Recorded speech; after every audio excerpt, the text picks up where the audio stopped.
Praise the lord. మన రక్షకుడు, మన పరిశుద్ధుడు యేసుక్రీస్తు వారి శక్తి కలిగిన నామమున ఈ రోజున దేవుని వాక్య ధ్యానమునకు ప్రతి ఒక్కరికి మన ప్రభు పేరట ప్రైజ్ ది లార్డ్. దేవునిని ప్రేమించటం అంటే, దేవునిని హత్తుకొనటం అంటే ఎలాగనో ఒకసారి జ్ఞాపకం చేసుకుందాం. అలాగనే దేవునిని హత్తుకొని ఉండటం వల్ల మనకి శత్రువులుగా ఉన్నటువంటి వారిని దేవుడు తొక్కేసేటట్లు మనకి ఎలాగ కృప చూపుతాడో జ్ఞాపకం చేసుకుందాం. మొదటిగా 2వ రాజుల గ్రంథము 9వ అధ్యాయము 7వ వచనం. కాబట్టి నా సేవకులైన ప్రవక్తలను హతము చేసిన దానిని బట్టి, యెహోవా సేవకులందరినీ హతము చేసిన దానిని బట్టి యెజెబెలునకు ప్రతీకారము చేయనట్లు నీవు నీ యజమానుడైన ఆహాబు సంతతి వారిని హతము చేయము. నీవు నీ యజమానుడైనటువంటి ఆహాబు సంతతి వారిని చంపేసాయి. దేవుడు చెప్తా ఉన్నాడు యోహుతోటి. సాధారణమైనటువంటి ఒక ఎంప్లాయీ, మామూలు జీతగాడు. ఆ జీతగాడికి దేవుడు ఏం చెప్తా ఉన్నాడంటే, నువ్వు ప్రతి నెల జీతం తీసుకుంటావు కదా, నీకు జీతం ఇచ్చేటువంటి నీ యజమానుల్ని చంపేశాయి. ఒకసారి ఆలోచన చేస్తే, దేవుడు యజమానులైన వారికి లోబడి ఉండమని సెలవిస్తా ఉన్నాడు. యజమానులైనటువంటి వారికి లోబడి ఉండండి అని చెప్తా ఉన్నాడు. బాగానే ఉంది, దేవుడు అట్లా చెప్తా ఉన్నాడు కదా, మరి యజమానుల్ని చంపమని ఎందుకు ఆజ్ఞాపిస్తా ఉన్నాడు? ఒక మనుష్యుణ్ణి దేవుడు ఎందుకు అభిషేకిస్తా ఉన్నాడు? తైలం తీసుకొని తల మీద పోసి, సైన్యాధిపతి నువ్వు పోయి, నిన్నే నువ్వు జీతం తీసుకున్నావుగా, ఆ జీతం ఇచ్చినటువంటి ఆ పెద్ద మనిషిని చంపేసే అని దేవుడు సెలవిస్తాడు. దేవుడు సెలవిస్తే యోహు ఏం చేస్తాడంటే, దేవుని యొక్క మాటని చెవదాటకుండా, దేవుని యొక్క మాట ఏదైతే ఉందో ఆ మాటని నెరవేర్చినట్లు కనపడతా ఉంది. పరిశుద్ధుడైన దేవునికి స్తుతి కలుగును గాక. ఒకసారి ఆలోచన చేస్తే, యజమాని మీద ఎంత నమ్మకం ఉంటుందో, ఎంతటి గౌరవం ఉంటుందో, ఎంత ప్రేమ అనేది ఉంటుందో, ఇవన్నీ కూడా కనపడట్లేదు. చంపేయటానికి కంకణం కట్టుకున్నాడు అని చెప్పని అంటారు కదా, అట్లాగా చంపేయటానికే మనుష్యుడు హృదయాన్ని ధైర్యంతో నింపుకొని సిద్ధపడతా ఉన్నాడు. దేవుడు ఒక మాట సెలవిచ్చినప్పుడు ఆ మాటని నెరవేర్చాలి. ఇప్పుడు చెప్తా, యజమానుడైనటువంటి వాణిని చంపమని దేవుడు ఎందుకు చెప్తా ఉన్నాడంటే, మన యజమానులకి మనము లోబడి ఉండాలని దేవుడు చెప్పాడు. ఇంతవరకు బాగానే ఉంది, సరే లోబడి ఉంటాం. మనము మన యజమానులకు ఏ రీతిగా లోబడి ఉన్నామో అలాగనే యజమానులైన వారు దేవునికి లోబడి ఉండాలి కదా. అంటే నీ చేతి కింద ఉండోళ్ళేమో నీకు ఇష్టం, నీకు లోబడి నువ్వు చెప్పినట్టు తలాడియాల, నీవైతే మాత్రం ఎవరికి తలదించు, అంతేనా?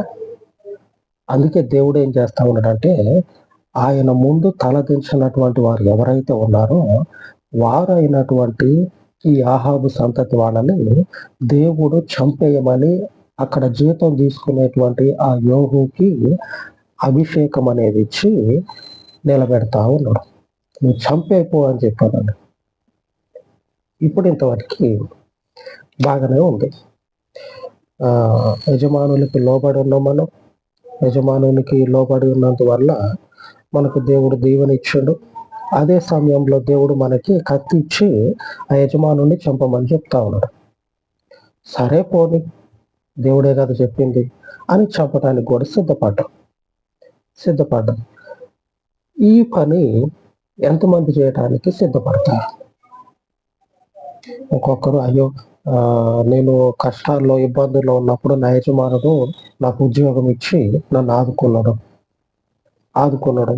నా యజమానునికి నేను నమ్మకంగా ఉంటా. నా ప్రాణమైనా తీసుకుంటా గానీ ఆయనకి ప్రాణహాని చేయను నేను అని అనుకునేటువంటి వాళ్ళతో పాటుగా ఇట్లాగా యోబు లాంటి వాళ్ళు కూడా ఆ యజమానుల్ని చంపటం కొరకు రెడీ అవుతా ఉంటారు.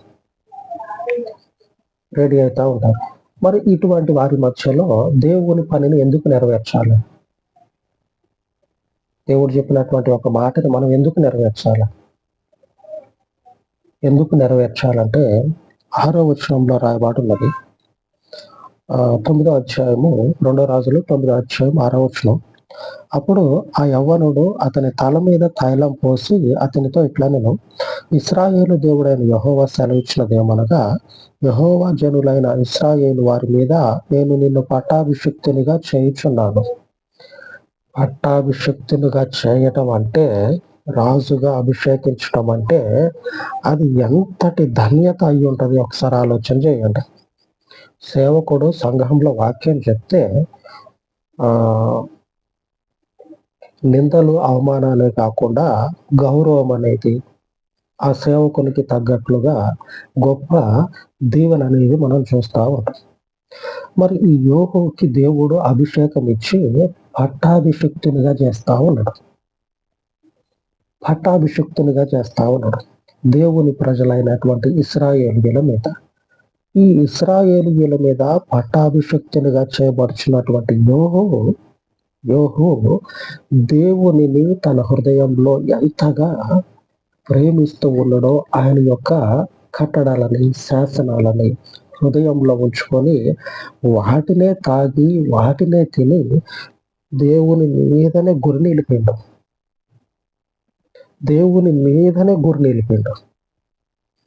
జీతం తీసుకుంటా ఉండేటువంటి మనిషి ఏమనుకుంటుండో తెలుసా? నేను తీసుకునే జీతం ఇల్లు నడుస్తుంది. రాజ్యము నడవాలంటే నాయకత్వం కావాలి. దానితో పాటు దేవుని యొక్క ఆత్మ యొక్క నడిపింపు ఉండాలి.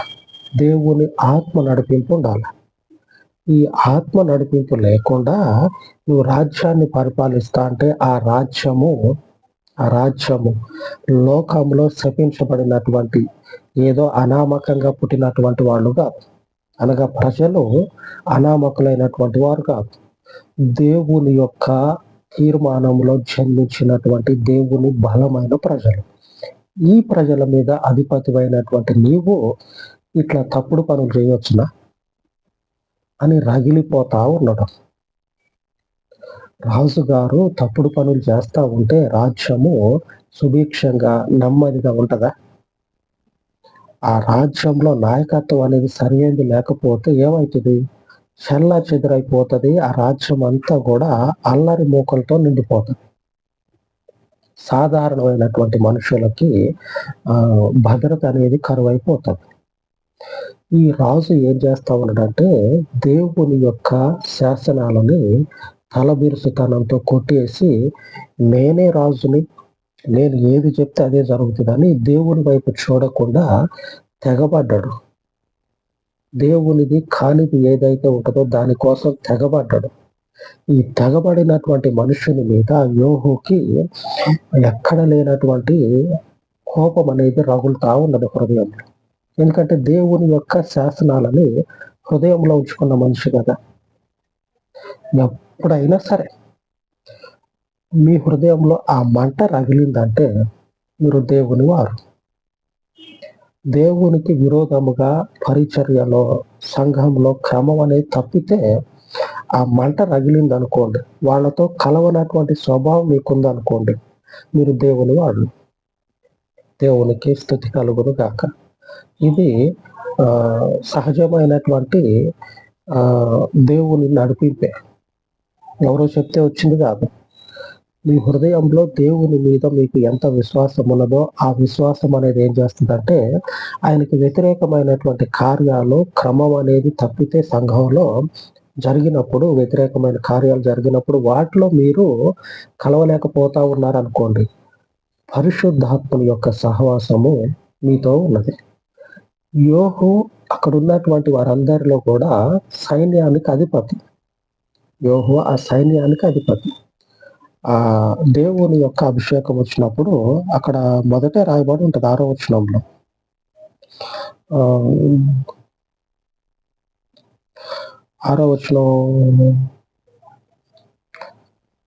ఆరో వచనం కాదు, 9వ అధ్యాయము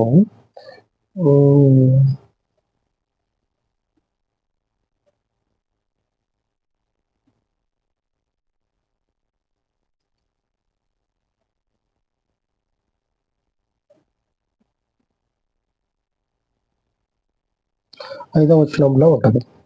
9వ అధ్యాయం 5వ వచనంలో ఉంటది. ఏమని అంటాడంటే, దేవుని సేవకుడు వచ్చి అధిపతి నీకొక సమాచారాన్ని తీసుకొచ్చా అని చెప్తాడు. అక్కడ ఉన్నటువంటి సైన్యం మీద అధిపతులు ఉంటారు కదా, ఆ హోదా అనేది ఈ యోహుకు ఉన్నది. అంటే సైన్యంలో ఒక హోదా అనేది ఈ యోహుకు ఉన్నది. ఇంతటి మనుషునికి దేవుడు సెలవిస్తా ఉన్నాడు రాజుగారిని చంపేయమని. దేవుని మీద ఎంతటి కోరిక అనేది, ఆయన మీద ఎంతటి నమ్మకం అనేది ఉంటే, శాసనాలని హృదయంలో ఎంతగా ఉంచుకొని ఉంటే ఈ మనుషుడు తన యజమానుని చంపడానికి సిద్ధపడతాడు. దేవునికి, ఆయన పరిశుద్ధ నామానికి స్తుతి కలుగును గాక. ఆయన కొరకు ఆకలి దప్పులు కలిగినటువంటి మనము దీవించబడతాం. ఎలాగంటే ఆయన శత్రువులని తొక్కేసి ఆ యొక్క పీఠాన్ని మనము చేజిక్కించుకునే విధంగా. ఊరికి వస్తుందా? రాజు అనేటువంటి ఆ పదవి అనేది, రాజ్యం అనేది ఊరికి వస్తుందా? దానికి పరిస్థితులు అనేవి అనుకూలపరచబడాలి. ఊరికి వస్తుందా? ఎంతో మంది ఏదో చేద్దామని చెప్పినని కాలగర్భంలో కలిసిపోయారు. వారికి అది ఎవరికైతే వస్తుందో దేవుని ద్వారా వాళ్ళకే వస్తుంది అధికారం అనేది. యోగుకి దేవుడు ఇస్తా ఉన్నాడు. ఊరికనే ఇస్తాడా దేవుడు? ఊరికనే ఇస్తాడా? ఇవ్వడు కదా.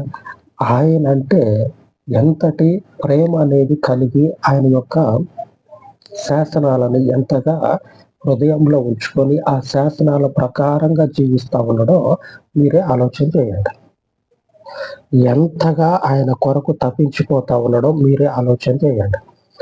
ఆ మనుషుని హృదయంలో దేవుడు అంటే అంతటి జిజ్ఞాస అంటారు కదా, అంతటి హృదయంలో ఆయనను వెంబడించాలా, ఆయన కొరకు జీవించాలా అనేటువంటి ఆలోచన ఉన్నది. కాబట్టి దేవుడు యోహుని సెలెక్ట్ చేసుకొని మీ శత్రువులందరినీ చంపేశాడు. ఎందుకంటే వాళ్ళు బతకటానికి వాళ్ళకి అర్హత లేదు. దేవుని సేవకుల్ని చంపేశారు. ఇంకెట్లా బతకనిస్తాడు దేవుడు?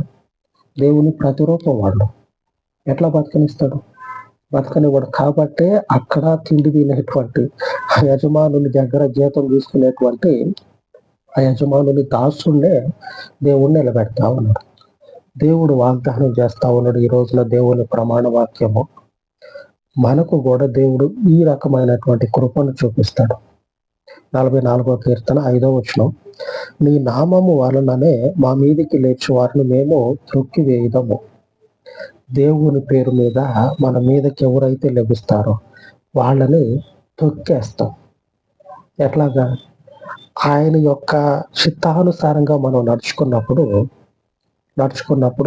శత్రువులు అనేది మనకి ఎదురుపడతారు. అప్పుడు ఏం జరుగుతుందంటే ఆయన శత్రువులని మనము తొక్కేసే విధంగా దేవుడు మనకి అనుకూలపరుస్తాడు. పరిస్థితులని ఆయన యొక్క ఆత్మనిచ్చి, ఆయన యొక్క బలాన్ని మనకిచ్చి మనల్ని నిలబెడతాడు. తొక్కేస్తాం ఆయన శత్రువుల్ని, ఆయన పేరు మీద తొక్కేస్తాం. మన శత్రువులు కాదు, దేవుని శత్రువులు. లేఖనము ప్రమాణం చేసి చెప్తా ఉంది, నీ నామము వలననే మా మీదికి లేచి వారిని మేము త్రొక్కివేయదము. హృదయంలో దేవుని వాక్యాన్ని పెట్టుకోండి. ఆయన కొరకే జీవిస్తా ఉన్నాడు. ఏమన్నా చేద్దామంటే అధికారం ఏమీ లేదు, సాధారణమైన అధిపతి. ఏమన్నా చేయడానికి కూడా ఏమీ లేదు, అందుకే ఎదురు చూస్తా ఉన్నాడు. ఒకనొక సమయం అనేది వచ్చింది, నిన్ను నేను రాజుగా అభిషేకిస్తూ ఉన్నా, నీవు ఆడిని చంపేస్తాడు. ఆమె శత్రువులని తొక్కివేయటానికి దేవుడు మనకి బలాన్ని ఇస్తాడు. ఆయన నామము ఎన్నటెన్నటికి పూజింపబడును గాక, ఎన్నటెన్నటికి ఆయన ఘనపరచబడును గాక. అంతటి ఘనమైనటువంటి దేవునికి మహిమ కలుగునట్లుగా ప్రార్థించుకుందాం. సర్వోన్నతుడ, సకల ఆశీర్వచనములకు కారణభూతుడు అయిన పరలోకపు తండ్రి, ఈ ఉదయకాలమందు విదాయ కలిగిన పాదముల యొద్ద ప్రార్థిస్తూ ఉండగా నీ నామమును బట్టి తండ్రి, అయ్యా మమ్ములను బలపరచమని దీవారాత్రులు నీ యొక్క శాసనాలను, నీవిచ్చినటువంటి శ్రేష్టమైన మార్గమును తలపోయిచ్చు అనుదినము కూడా నీ వాక్యమును వెంబడించుచు ఉండగా నీవు మాకిచ్చిన మీ కృపను స్థిరపరచి మా మీదికి లేచేటువంటి వారిని తండ్రి తొక్కివేయుటకు పరలోకపు తండ్రి మీ కృపను జ్ఞాపకం చేసుకోనమని మీ సన్నిధిలో వేడుకొని చూడగా నిస్సహాయతలో ఉన్నటువంటి వారికి బలం ఇచ్చేవాడవు యోహోను తండ్రి, అయ్యా అభిషేకించి నీ ప్రజల మీద రాజుగా నియమించినటువంటి మహాశక్తి సంపన్నుడవు. నీ గొప్ప చిత్తమును తండ్రి నీ ప్రజల జీవితాలలో స్థాపించి నిస్సహాయతలో ఉన్న నీ ప్రజలను బలపరచమని వారికి తండ్రి తోడుగా ఉండి మీ కృపను తండ్రి వారికి సమృద్ధిగా దయచేసి మీకు మహిమను తెచ్చుకోనమని మా రక్షకుడైన యేసుక్రీస్తు శక్తి కలిగిన నామంను ప్రార్థించి వేడుకొనుచు ఉన్నాను తండ్రి. ఆమేన్, ఆమేన్. ఉన్నతమైన దేవుని కృప నిత్యము మనకు తోడై ఉండును గాక. ఆమేన్, ఆమేన్.